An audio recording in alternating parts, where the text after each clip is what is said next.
একটা ঘর তখনই প্রকৃত ঘর হয়ে ওঠে যখন সেই ঘরটাতে ঢুকলে মনটা শান্তি শান্তি লাগে। আর তার জন্য প্রয়োজন ঘরটাকে সুন্দর পরিপাটি করে রাখা, ঘর গুছানো, ঘর পরিষ্কার পরিচ্ছন্ন। এসব তো আমরা সবাই করে থাকি, কিন্তু এর পিছনে অনেক সময় ব্যয় হয়। কিছু ট্রিক্স ফলো করলে খুব অল্প সময়ে ঘরটা পরিষ্কার পরিচ্ছন্ন করা যাবে এবং ঘরটাকে দেখতেও কিন্তু পরিপাটি লাগবে খুব কম সময়ে। আসসালামু আলাইকুম, আমি ইকরাস কুইজিন অ্যান্ড লাইফস্টাইল চ্যানেলটিতে আপনাদের সবাইকে আরও একবার স্বাগত জানিয়ে নতুন একটি ভিডিও নিয়ে চলে আসলাম।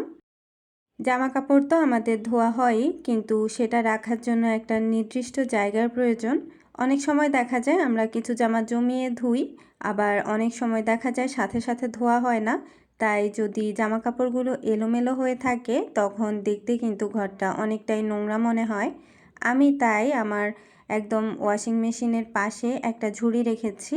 যেই জামা কাপড়গুলো আমার ধোয়া দরকার আমি সবসময় এই ঝুড়িতে জমিয়ে রাখি এবং পরবর্তীতে কিছু জমলে একসাথে ওয়াশিং মেশিনে ধুই। আপনারা যারা বাথরুমে জামা কাপড় ধোন তারা বাথরুমের আশেপাশে এরকম একটা বড় ঝুড়ি রাখতে পারেন, কারণ আমাদের জামা কাপড় অনেক সময় কিন্তু বেশিও হয়। একসাথে বড় একটা ঝুড়ি রাখলে সুবিধা হয়। আপনাদের জন্য আমার সেকেন্ড যে টিপসটা থাকবে সেটা হচ্ছে আপনারা চাইলে এরকম স্টোরেজ র্যাক লাগিয়ে নিতে পারেন। অনেক সুন্দর সুন্দর স্টোরেজ র্যাক আছে। আমার বাজেট ইস্যু ছিল তাই আমি প্লাস্টিকের স্টোরেজ র্যাক লাগিয়ে নিয়েছি। এটার সাথে চাইলে কিছু ফুল বা অন্য কিছু ঝুলিয়ে দিতে পারেন, দেখতে কিন্তু অনেক সুন্দর দেখাবে। আমি কিনবো, একটা ছিল সেটা আমি অন্য জায়গায় ডেকোরেট করেছি, সেটা আপনাদেরকে কোনো একটা হোম ডেকোরেশন ভিডিওতে শেয়ার করব। তো এই র্যাক লাগানোর উপকারিতা হচ্ছে আমার একদম রাফ ইউজের যে জিনিসগুলো আছে যেমন ময়শ্চারাইজার, ভ্যাসলিন, এছাড়া সানস্ক্রিন, তারপর আমি যেহেতু হিজাব পরি, হিজাব পিনের যে বক্সটা আছে, পার্স, মানি ব্যাগ, এই সব কিছু একদম হাতের কাছে রাখার জন্য আমি এই ঝুড়িটার এই নিচের তাকটা ব্যবহার করি। এখন আপনাদেরকে দেখাচ্ছি সেকেন্ড তাকটাতে আমি কি রাখি। সেকেন্ড তাকে বাবুর কিছু প্রয়োজনীয় জিনিস এবং আমাদেরও কিছু প্রয়োজনীয় জিনিস রাখি। এই যেমন বাবুর নোজ ড্রপ, এখানে বমির ওষুধ আছে, এছাড়াও কিছু মেডিসিন আছে। আমি এখানে অন্য কোনো ওষুধ রাখি না, এখানে যে ক্রিম জাতীয় ওষুধগুলো আছে যেগুলো মাঝে মাঝে লাগতে পারে, যেমন পভিসেপটা কিন্তু প্রায়ই প্রয়োজন হয়। এছাড়া বাবুর এখানে ময়শ্চারাইজার আছে, লোশন, তারপর আছে তেল। এই জিনিসগুলো যেহেতু প্রায়ই প্রয়োজন হয় তাই একদম হাতের কাছে রাখার জন্য এই তাকটা আমরা ব্যবহার করি। এছাড়া এই তাকটা ব্যবহার করার কারণে এই জিনিসগুলো কিন্তু ছড়িয়ে ছিটিয়ে থাকে না, একটা নির্দিষ্ট জায়গায় থাকে। আর জিনিস ছড়িয়ে ছিটিয়ে থাকলে কিন্তু ঘর অনেকটাই অগোছালো মনে হয়। এছাড়াও সেকেন্ড তাকে কিছু গুরুত্বপূর্ণ জিনিস রাখি, সেগুলোই আপনাদেরকে দেখাচ্ছিলাম, যেমন পভিসেপ, তারপর বাবুর মশার ওষুধ। এই যে একটা মশার ওষুধ দেখিয়েছিলাম সেটা কিন্তু জামা কাপড়ে দিলে বাচ্চাদেরকে মশা আর কামড় দেয় না। মোবাইল চার্জে দেওয়ার জন্য আমি এখানে ছোট্ট একটা র্যাক ব্যবহার করেছি। এখানে মোবাইল চার্জে দিতে কিন্তু খুবই সুবিধা হয়। এছাড়াও চার্জার থেকে তার ঝুলে থাকলে দেখতে খারাপ দেখা যায়, তাই আমি এখানে সাইডের হ্যান্ডেলে তারটা ঝুলিয়ে রাখি, তাহলে চোখেও কম লাগে। আর এই ছোট্ট মিনি র্যাকটা ব্যবহার করার কারণে মোবাইল কোথায় রাখবো সেটা নিয়ে আর চিন্তা করতে হয় না। বাসায় যত অপ্রয়োজনীয় জিনিস জমবে তত বেশি বাসাটাকে অগোছালো মনে হবে, তাই প্রয়োজনীয় জিনিস রেখে অপ্রয়োজনীয় জিনিসগুলো ফেলে দেওয়া উচিত। আর আমি আরেকটা ঝুড়ি ব্যবহার করি যেটাতে ট্যাবলেট বা এই ধরনের যে ওষুধগুলো আছে ক্যাপসুল সেগুলো রাখি। এই ঝুড়িটা একদম হাতের কাছে রাখা হয়, এখানে আমাদের প্রয়োজনীয় রেগুলার যেগুলো প্রায় লাগে যেমন নাপা, গ্যাস্ট্রিকের ওষুধ, এই ধরনের ওষুধগুলো আমরা এই ঝুড়িতেই রাখি।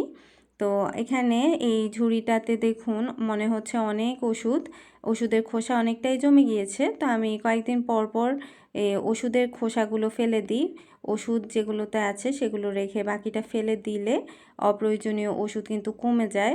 এছাড়াও খুঁজতেও সুবিধা হয় যদি শুধু ওষুধগুলোই থাকে। তাই আপনারা এই কাজটা করতে পারেন যারা রেগুলার ওষুধ খান।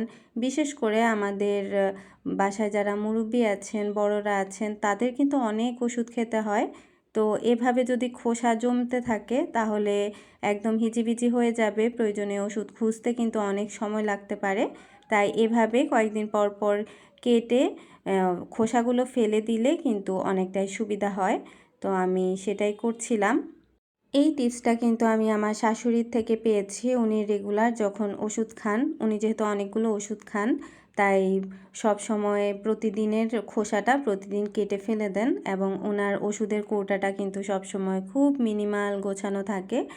ওষুধ খুঁজে পেতেও খুব সুবিধা হয়। আসলে জগতের প্রতিটি মানুষেরই একজন এক একটা উপায় অবলম্বন করে। প্রত্যেক মানুষ থেকেই কিন্তু অনেক কিছু শেখার আছে। যারা এতক্ষণ ধরে আমার ভিডিওটি দেখছেন, আশা করছি সবার ভালো লাগছে। যদি ভালো লাগে তাহলে অবশ্যই লাইক, কমেন্ট এবং শেয়ারের মাধ্যমে পাশে থাকবেন। জানাবেন কেমন লেগেছে আজকের টিপসগুলো। এছাড়াও যারা নতুন তারা অবশ্যই আমার পাশে থেকে যেতে আমার চ্যানেলটিতে সাবস্ক্রাইব করবেন। আর যারা অলরেডি সাবস্ক্রাইব করেছেন তাদের সবাইকে অসংখ্য ধন্যবাদ। সাথে সাথে করলে কিন্তু ঘরটা অনেকটাই পরিপাটি হয়। আমি এখানে খোসাগুলো কেটে নিয়েছিলাম এবং সাথে সাথেই ঝুড়িতে ফেলে দিচ্ছি। এখানে যদি আবার পড়ে থাকে দেখা যাবে বাবু এগুলো নিয়ে সারা ঘর করবে, তাই সাথে সাথে ফেলে চলে এসেছি বাবুকে দেখতে সে কী করছে। ঘর তো সবসময় পরিপাটি অংশগুলোই দেখানো হয়, আমি কিন্তু মাঝে মাঝে আমার অপরিপাটি, আমার অগোছালো ঘরটাও আপনাদের সাথে শেয়ার করি। এই দেখুন আমার বেডরুমের কি অবস্থা। এই ঝুড়িটাতে আমি সাধারণত ছোট সাইজের পাতিলগুলো রাখি রান্নাঘরে। বাবু ঝুড়ি সহ নিয়ে এসেছে, এছাড়াও নিজের জুতো সব কিছু সে ছড়িয়ে ছিটিয়ে রেখেছে। তো সে খেলছিল আর আমি টুকটাক কাজ করছিলাম। তো কাজ করার সময় ও যখন খেলতে চায় আমি ওকে ওর মতো করে খেলতে দিই।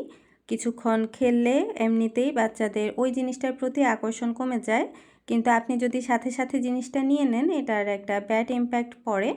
তো ও অনেকক্ষণ খেলেছিল, এরপরে ও আমার কাছ থেকে একটা চামচ খুঁজে এনেছে। তো চামচটা দেওয়ার পরে সে চামচ নিয়ে ব্যস্ত হয়ে গিয়েছে। তো যখন দেখলাম যে না, পাতিলের প্রতি ওর এখন আপাতত আর ইন্টারেস্ট নেই, তো আমি ঝুড়িতে সাথে সাথে পাতিলগুলো গুছিয়ে ফেলেছি এবং পাতিল যেখানে রাখি রান্নাঘরে সেই জায়গাটাতে রেখে দিয়েছি। আপনারা এরকম ছোট ছোট স্টোরেজ ঝুড়ি রাখতে পারেন, যেখানে আপনারা পাতিল, বাটি বা এই ধরনের প্রয়োজনীয় জিনিসগুলো যেগুলো রেগুলার প্রয়োজন হয় সেগুলো রাখতে পারেন। তাহলে রান্নাঘরটা অনেকটাই গুছানো মনে হবে।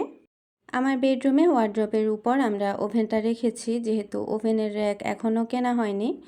কিছু প্রয়োজনীয় জিনিস সেখানে রেখে দিয়েছি যেন একদম হাতের কাছে থাকে আর এলোমেলো না হয়ে যায়। এই ছিল আজকের সকল টিপস। কেমন লেগেছে অবশ্যই জানাবেন। আজকের মতো এখানেই বিদায় নেব। সবাই ভালো থাকবেন। ধন্যবাদ।